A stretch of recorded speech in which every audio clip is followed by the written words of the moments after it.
Assalamualaikum warahmatullahi wabarakatuh.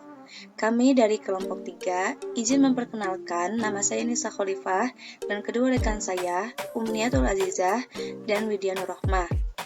Di sini kami akan mempresentasikan data statistik inferensi, yaitu statistik parametrik dan non-parametrik, dengan menggunakan program SPSS versi 26 dengan banyak sampel 2 buah tidak berhubungan, diajukan untuk memenuhi salah satu tugas statistika. Sebelumnya kami berterima kasih kepada Bapak Profesor Dr. Muhammad Ali Ramdhani, STPMT, dan Ibu Dr. Yani Suryani, MSI, yang telah memberikan ruang dan waktunya. Baiklah, sampel yang akan kami gunakan adalah kelas 8A dan 8B, di mana masing-masing kelas kami menggunakan model pembelajaran yang berbeda. Yang pertama, kelas 8A akan kami terapkan model pembelajaran PBL atau Project Based Learning. Sedangkan kelas 8B kami akan menggunakan model pembelajaran konvensional. Baiklah, untuk mengenal lebih jauh, kita ketahui terlebih dahulu apa itu model pembelajaran based learning dan apa itu model pembelajaran konvensional. Di sini terlihat bahwa model pembelajaran based learning atau PBL itu merupakan pembelajaran yang berbasis masalah. Atau model pembelajaran ini menjadikan adanya permasalahan yang nyata sebagai konteks untuk para peserta didik belajar berpikir kritis dan terampil dalam memecahkan masalah serta memperoleh pengetahuan. Selanjutnya, metode pembelajaran konvensional. Metode pembelajaran konvensional ini disebut juga metode pembelajaran yang tradisional, karena sejak dulu metode ini telah dipergunakan sebagai alat komunikasi lisan antara guru dengan anak didiknya dalam proses belajar dan pembelajaran. Dalam pembelajaran ini, metode konvensional ini ditandai dengan adanya yang diiringi dengan penjelasan-penjelasan atau dengan cara pembagian tugas dan latihan. Selanjutnya, di sini lihat bahwa data yang diperoleh dari MTSN Nur Cahaya itu dari kelas 8A yang terdiri dari 30 siswa dan kelas 8B yang terdiri dari 32 siswa. Setelah beberapa kali pertemuan, kedua kelas tersebut diberikan tes yang sama, yaitu tes untuk mengukur hasil belajar pada materi sholat jenazah.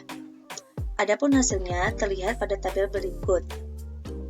Nah, di sini terlihat bahwa kelas 8A menggunakan metode pembelajaran PBL atau Project Based Learning, dan kelas 8B itu menggunakan pembelajaran konvensional, yang mana skor tiap skor itu memiliki skor yang berbeda.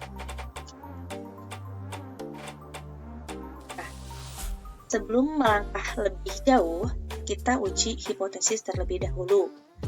H0 itu tidak terdapat perbedaan hasil belajar PAI antara siswa yang belajarnya dengan pembelajaran Project Based Learning atau PBL dengan siswa yang belajarnya dengan menggunakan pembelajaran konvensional atau ceramah.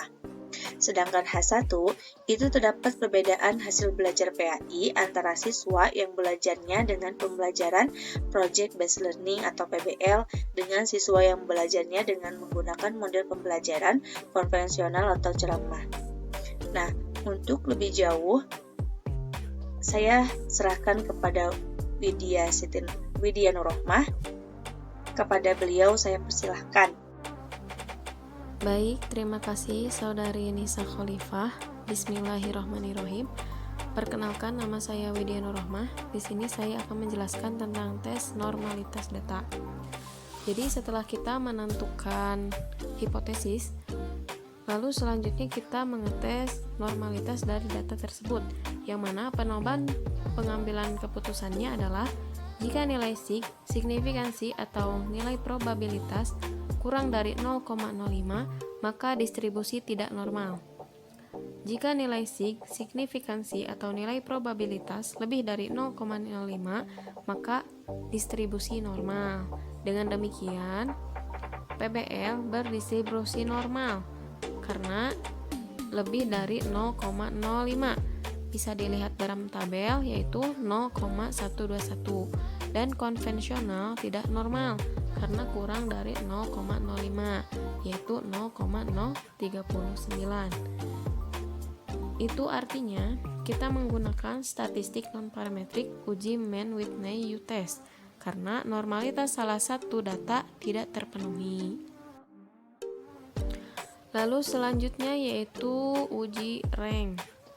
Dari output rank dapat kita lihat bahwa nilai min rank untuk siswa pada kelas PBL adalah 29,63. Artinya lebih kecil dari kelas konvensional yang jumlahnya 33,25. Kemudian, untuk membuktikan rata-rata kelompok statistik di atas bermakna signifikan, kita bisa melihat tabel di bawah ini.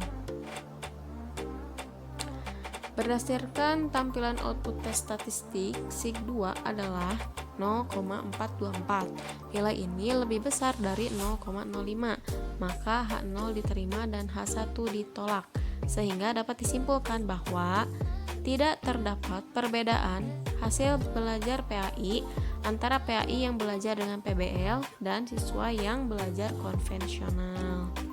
Lalu jika dilihat dari grafik di bawah ini, dari normal Kiki plot hasil PBL termasuk kategori normal karena titik-titik yang menyebar lebih banyak mendekati garis diagonal. Lalu dari normal Kiki plot hasil konvensional termasuk kategori tidak normal karena titik-titik menyebar hanya sedikit yang mendekati garis normal. Mungkin sekian yang bisa saya sampaikan. Selanjutnya akan dijelaskan oleh saudari Nia.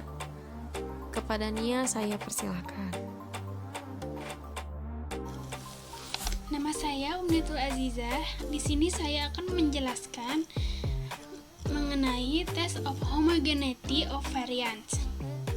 Nah, untuk melihat apakah dua varians kelompok itu bersifat homogen atau sama, kita buat dulu pengambilan kesimpulan homogenitas varians.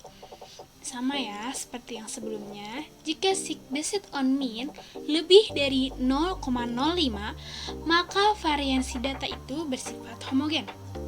Nah, apabila nilai sig based on mean itu kurang dari 0,05, maka variansi data yaitu tidak homogen.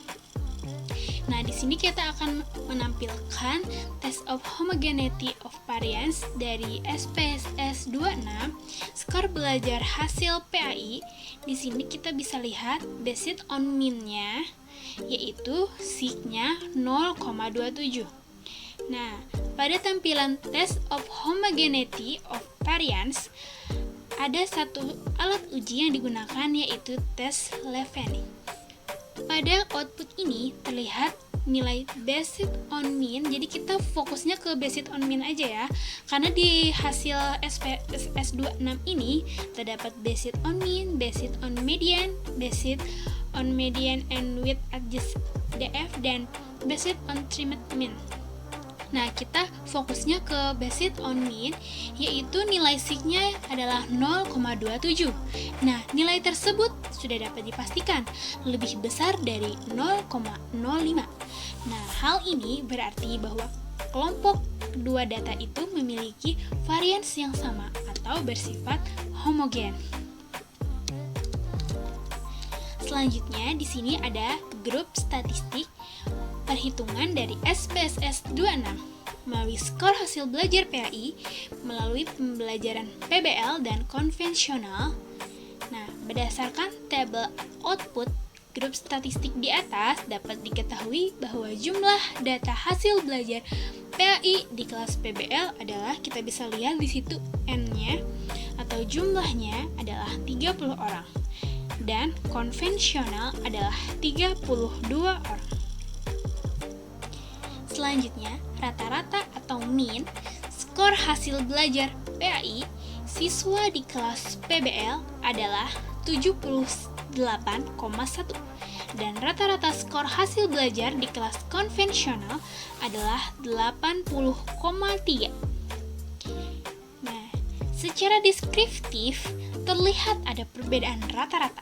Perbedaan antara hasil belajar PAI di kelas PBL dan di kelas konvensional. Namun, perbedaan ini perlu dibuktikan. Apakah perbedaan tersebut signifikan? Berarti nyata, bermakna, atau tidak? Oleh karena itu, kita perlu menafsirkan output independent simple test. Nanti tabelnya setelah ini. Ini dia, independent sample test. Dari tabel yang diperoleh dari perhitungan SPSS 26, skor hasil belajar, di sini kita bisa lihat sig-nya yaitu 0,27. Nah, perhatikan equivariance assumption atau asumsi variansi yang sama atau variansinya yang homogen. Diketahui sig-nya yaitu 0,271 dan sig dual tiled yaitu 0,327. Selanjutnya yaitu pengujian hipotesis. Dari pengujian hipotesis itu sama. Jika sig-nya itu lebih dari 0,05 maka HO diterima. Apabila sig-nya kurang dari 0,05 maka HO-nya ditolak. Nah, berdasarkan tabel independent simple test, terlihat bahwa nilai sig dual tiled kita fokusnya ke sig yang dua varians berhubungan ya, yaitu 0,372. Nah, dari sana kita bisa lihat 0,372 itu lebih dari 0,05, maka HO diterima. Dengan kesimpulan, tidak terdapat perbedaan antara hasil belajar PAI siswa dengan PBL dan siswa yang belajar konvensional.